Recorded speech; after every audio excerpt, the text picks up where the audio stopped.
Hello, Fluent in 3 Months Tribe. This is Elizabeth, and I'm so happy that you're here today. We're going to talk about a very important aspect of language learning. It's a question we get a lot, and today I'm going to give you a few steps on how to improve your hearing comprehension, your listening comprehension. What does that mean? Well, you're working on having a 15-minute conversation with a native speaker, right? Day 90, that's the big deal. That's our goal. I've seen lots of people do it. However, there are two parts of this. One is you need to be able to speak.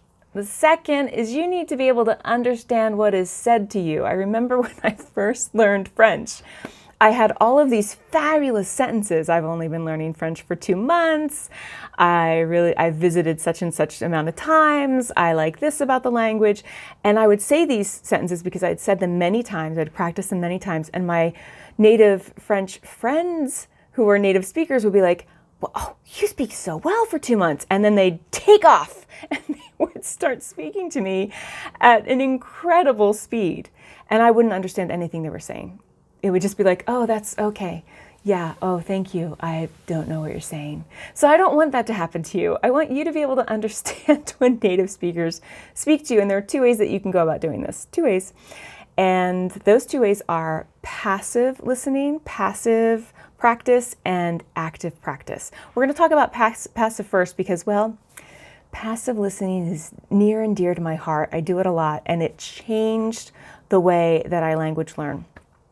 So I remember, again, we're going back to when I was first learning French and was not understanding anything, was very frustrated because I was working so hard, and yet when people would talk to me, I would absolutely get confused. A lot of times my brain would stop hearing the native speaker about the 5th word into the sentence. So they'd be like, it's very nice to meet, and then they would start talking, and my brain was just not having it wasn't able to absorb all of that. It was still trying to translate those first 5 words. So how do we get past that? Well, Steve Kaufman from Link often says that it's important to listen to one audio clip 20 times or more. That sounded like absolute torture to me because I hear lots of people doing YouTube videos and listening to, nice to meet you, my name is, I have a dog, I have blue eyes. That was not something that interested me. But Steve said, find something that interests you, find content that you actually want to learn about, and then listen to that 20 times. So at the time I was reading his book, a memoir, I think it was called like Adventures of a Linguist, and it's on his Link application. And I was reading it in French. And I thought, you know what? I'm going to take Link and I'm going to listen to Link 20 times. Linguist. And I'm going to listen to the Linguist book 20 times. It took me a year to do. And so I started listening while I was washing the dishes or rinsing my dishes to put in the dishwasher. I started listening while I was walking. I would listen on my commute. I would listen while chopping vegetables. It would be like 2 minutes, 3 minutes, 20 minutes. It wasn't a lot of time. It was just like during my quiet times when I was doing things, but my brain wasn't actually active in the habit. This is called habit stacking, when you add another habit to the habit you already have. So this is great just for language learning anyway, but it's also like, oh, I'm going to brush my teeth. I'm going to listen for 2 minutes while I brush my teeth. So I just put the book on my phone and listened. It's, again, you have to listen to the same thing again and again. So if I listened to one chapter once and then went to the next chapter, I actually wouldn't see the improvement in my hearing comprehension as I did listening to it 20 times. By the 10th time, I could see marked improvement, more than I'd ever had in any other kind of listening practice. So good luck with that. Passive listening, it's fun. A few ideas for that is get a book on tape. So I like, there's a book called The Power of Habit if you're into self-development, neuroscience, and habit building.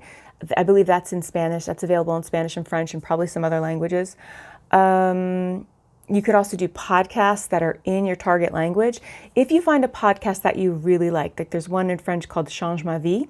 She speaks really fast. You can slow down the podcast speed and listen to it at a slower pace until you get more accustomed to it. But I just listened at the regular pace and just listened 20 times and saw incredible improvement.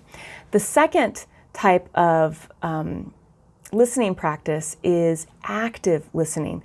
This is not my favorite because I'm not super studious. I like to kind of acquire language rather than learn it.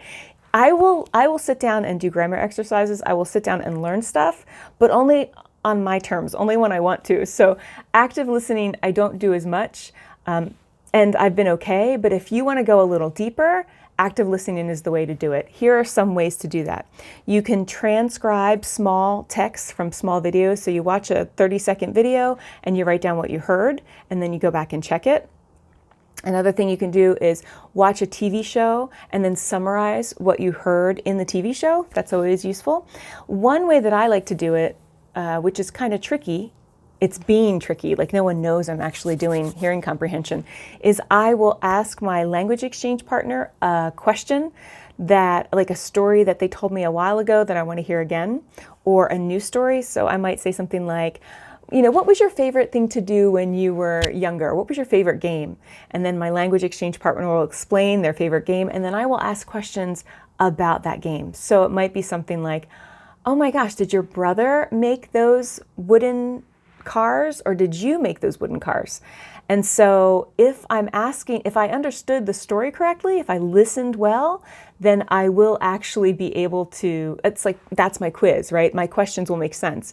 If I didn't listen well, my partner will go, no, there were no wooden cars.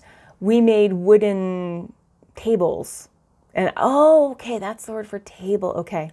Another thing that I can do, or you can do, for active listening is ask your teacher to tell you a story and then ask you questions after it. So she might go, today I went to the supermarket and I bought eggs. I saw my friend Jose, and I decided to make a German soup recipe. And then she'll ask you, did I decide to make a French soup recipe? And then be like, no, you decided to make a German soup recipe. That's another way to do active listening. So those are the two. Congratulations, you made it through this video. You are welcome to ask questions about this video in the online community. That is what we're here for. Ask it in the questions channel. You'll get answers from me, from the other community coaches, and also some of the polyglot repeat challengers. So make good use of your time with us. Wishing you lots and lots of luck on your language learning journey. See you soon.